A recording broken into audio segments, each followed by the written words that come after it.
What is going on, beautiful people? I am back in the shed. It is about time I did some work in here. It has been long overdue, and this thing's just been kind of limping along for way too long, this project. I should have been able to smash it out long ago. Everything's doing pretty good in here. All the frogs are, happy, healthy, all the rest of it. But I'm just over manually spraying these tanks. It's just too much, hey? Really too much. So what I've done is I've actually gone and torn out the mistking from the other room, and I've got it here with me today. Right here, this is the beautiful pump that powers the lot, and we're going to install it in here. Now, in a previous video that I popped out to the patrons, I did actually touch on the fact that my mistking timer wasn't working. I have since kind of like resurrected it, so it does seem to be working now, so that all seems to be pretty happy days. Other news too is I have actually gone ahead and placed an order for the rest of the tanks to go down to the bottom here, so there should be another 2 or 3 coming, at least 2, hopefully 3. And we'll pop that all together in due course. I've got foam and stuff lined up. I've still got pointing and stuff here, so I'm going to start really just trying to chip away at this. But I think in the meantime, especially with summer encroaching on us, getting in some nice misting systems is going to be something that is sorely needed for these guys. And hand misting this is all good and true, but I'd love to be hitting it a little bit more frequently than what I am with my hands, especially for things like moss and plants and stuff like that. Like the frogs are fine, but I just think long term, I think it's just going to do better for their whole ecosystems here. So that's what we're going to do today. I've gone ahead and I've actually put the reservoir in outside of the shed just for space. In this video too, you'll be able to quickly see over this clip that I've actually got my small reservoir, but I've also got a new one that I'll end up plugging into it. So I've just got to give that one a bit of a clean out, because it was previously a saltwater reservoir, which I don't really use, to be quite frank. So I think for ease of this, I'm actually going to end up changing that over, so I'll have 100 litres of storage water, which just means I could almost go a year without having to top that thing up, sort of thing. So anyway, that's the plan long term. For today though, we're going to plug it all together, and what I've done already is I've essentially gone and brought the line in through the same line that power comes into this shed. It literally is just like under the roof sort of thing, so no rain can kind of come up and under. Hello, white lip, you're getting bigger. Yeah, so it just comes in up through the top there, so that's where it kind of comes through underneath all the insulation and such. All the insulation will eventually be covered up with like black core fluid or paneling or something like that. I'm going to dress it all up eventually, but for now it's just about getting it all actually kind of popped together. So eventually what's going to happen is essentially I'm just going to extend that line with a little connector down to here, and we'll put the pump on here. So the pump will actually be inside the shed, so I can have like my little timer or something just sitting out the front here, or maybe I'll even just kind of keep it over the side here, so it's kind of out of sight, out of mind a little bit.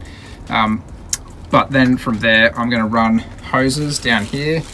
So these are what's going to be replaced eventually. This is just me growing a few floating plants for a little project for the shop. So yeah, down here will eventually be 3 more of these 45 by 45 by 60 Exoterra, so it'll look a lot more schmick, a lot more like this. But yeah, you can see here that the plants aren't looking too happy, so we're going to get that all resurrected, all sorted out. There's a few extra cuttings that I've literally just dumped in there, but things like the brom's just struggling because I'm not getting water into the rhizomes and stuff that easily.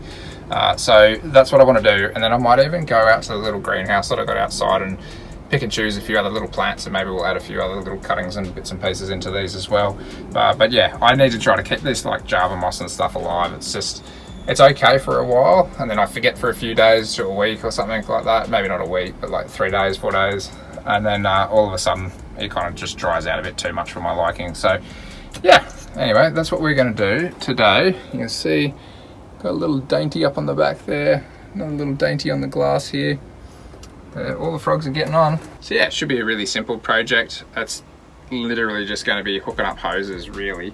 So it shouldn't be too hard whatsoever. I've got a whole bunch of like random offcuts of like coloured hosing and stuff, like the RODI tube. It's the 4mm tube, 6mm tube, I forget what it is, but I've got all sorts of different colours.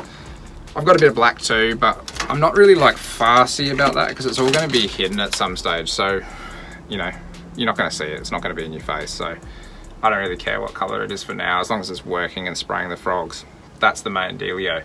So anyway, let's get into that. Maybe I'll chuck a time lapse on or something like that, and we'll just start hooking this all together. I reckon this will be a bit of fun, bit of a quick project to do, hopefully quick, because my son's probably going to wake up in about 20 minutes.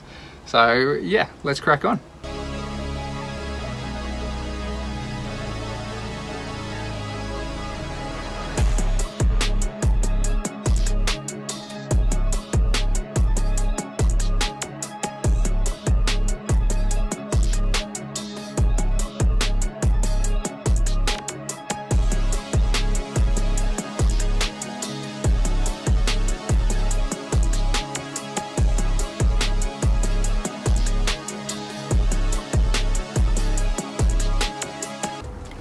Okay, so something I wanted to show you quickly is the tiny little holes that I'm actually putting through the top. So usually the mistking grommets are actually quite large. They kind of end up putting like a 15mm hole in through your mesh, and they're quite invasive, especially if you go to like resell a tank later on or whatever.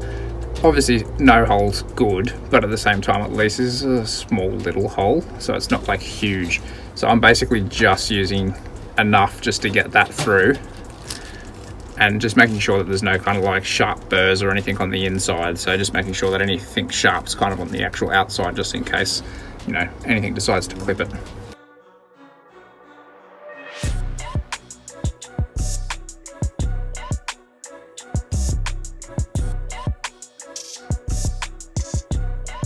Okay, so got it all set up. You can see that I got the little timer and stuff here. This has actually just been temporarily set up to try to go off for 45 seconds in about 2 minutes, under 2 minutes now. So we're going to test it all out and see how it goes. It should be fine. I tested it before kind of with the little controller there, the little timer. I'm not 100% sure what I thought was wrong with it, but something was up. So anyway, we'll test this out. Let's see if this works. It did work outside. Hopefully it works in here. And yeah, hopefully these little guys will be a little bit happier with a little bit more water in their tanks. You can kind of see here too that I've actually just squeezed the pump in on a big piece of foam as well. That's just to try to help with any of the vibrations. Again, I'll neaten it all up in time and I'll mount this properly, but you know, it'll look good eventually. It's all a bit of a work in progress, and I'm just trying to take the little wins where I can.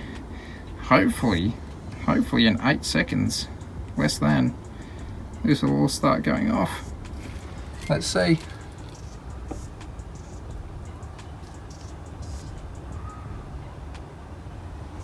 Why aren't you working? Uh-oh. We've got a gremlin. Got a gremlin in one of the wires. Alright, I think it was just a loose connection, so all going to plan. I've just kind of reset the time again. We'll go back for that 3:15 mark, and then hopefully we'll get 45 seconds of showers for these little froggos. Here we go. Ooh, that's interesting. Yeah, here we go. There we go. That's where our loose connection is.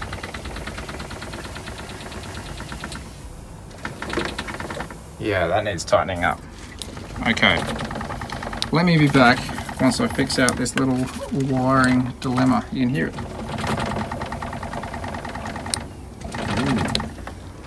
But once that's done, that's an easy fix. We'll have some soakages. Okay, you know what they say, people, third time's a charm. We got 30 seconds until countdown for test o'clock for the froggos, and we shall see how we go. But hopefully I have fixed that wire now, and these little guys should get a little bit of a spray down, which will be good. It's already started to increase the activity of this little white lip here. This guy grows like a weed, man. Seriously, it will eat like 6 large crickets in a feed, and it's so small. But that's just white lips for you, huh? There's that little dainty waking up over there. Who else have we got down here? I know there was oh, there we go. There's a little, hey, shower time. As I said, I'm going to tidy up all this sort of stuff just so it doesn't rattle around and all the rest of it. But that's a little stony creek up there. That's a stony creek that's just decided to come out over there too. Absolutely loving it. Of course, these little sedge frogs would be absolutely loving this. So even if just like once a day they just get like a good little hose down, they're going to be so much happier, and so is the enclosures and everything. I've got plants in there like this Muckgravia there that I just really don't want to lose. You know, there's some good stuff going on in these tanks. These tanks also have Perham's tree frogs up in there. Look, this little one's waking up now too. All the Broms will be so much happier. I actually feel like I'll go and put some more bromeliads back in here now, knowing that they'll actually get a little bit of water. Not very Australian theme, but I don't really care, to be honest. As long as the frogs are happy and everybody's happy. Look at that white lip. Definitely glad that I nutted out that little wiring issue. Just seriously loose connections. It's easy as unplugging everything and tightening things up and just nipping them back together. But that's all done now. I cannot wait now. I think I'm about a week away from picking up these new tanks. So from there, I've got foam in the garage. I'll probably just use foam boards on these next ones, to be honest, and just carve them. I might even just do the old wire wheel and a drill trick. I don't know if I can be bothered doing hot wire cutters and stuff like that. It's just the fumes just get to me after a while. But yeah, hopefully I'll nut out and do these 3 other tanks, because I want to split. I've got Perham's tree frogs and the dainty tree frogs in this one tank here, and the Perhams are actually growing reasonably quick, definitely quicker than the dainties. Dainties are a smaller species after all, so I want to split them up sooner rather than later. And then also I should have Latoria philocroa coming, hopefully that all goes to plan, from a friend. They're a little frog that I used to love having, and I'd love to have them back. I'm not sure if I'm really in love with the Stonies, to be honest. Like, they're a cool frog and everything, but I think down the line maybe I'd like to make some space for something a bit more exotic. Like if I manage to get my hands on some like blue mountains or something like that. I think the tree frogs is where I really land, and like I know they're a Latoria and everything, but I don't know. Let's see what the male does in breeding season, and maybe when he turns that bright yellow I might be changing my tune. But yeah, anyway, good little video, just a quick little task. I'm glad to have made a little bit of progress here. I swear I just heard one croak too. Let's give them like a little bit of an extra dousing. If I hit these 2 buttons at the same time, it should work. Let's see. Oh, we got rain.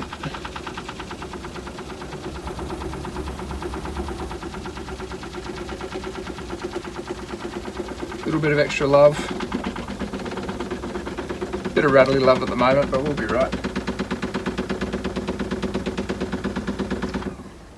That's going to make it so much better for summer, for, you know, just when I want to make sure that these guys are just getting like that little bit of a cool spray down. You know, the drum sits in the shade all day. That'll be fine out there. This whole shed doesn't even get sun. I've got a thermometer on the wall over there from when this used to be a bit of a fish shed. It would get up to like low 30s in summer. That was the highest I've ever seen it, but I will be conscious. I'll probably even put like the T5s maybe on like an on-off thermostat, just for like when it gets like super hot or something like that, just to like turn them off if it's pounding. But we'll come up with some sort of plan, won't we? This little guy's just turning around, have a little bit of a look-see-daisy at us. But yeah, anyway guys, thought it'd just be a quick little video, nothing too flash. Most of you probably already know how to install a mistking, but for those who don't, pretty straightforward. It's a plug and play type thing. The timer can be a little bit fiddly to work out. I remember using the Grid Connect timer. They were pretty easy, but I don't get Wi-Fi in here because of all the insulation and stuff like that. It's like a little bunker. So yeah, from that I just needed to figure out the timer. I don't remember what was wrong with it. Who knows? It's working now. It's a start. Worst case, I'll invest the money and I'll get another one just so my little froggo mates can stay nice and happy and healthy in here. Alrighty guys, till the next one, take it easy. I'll catch you then.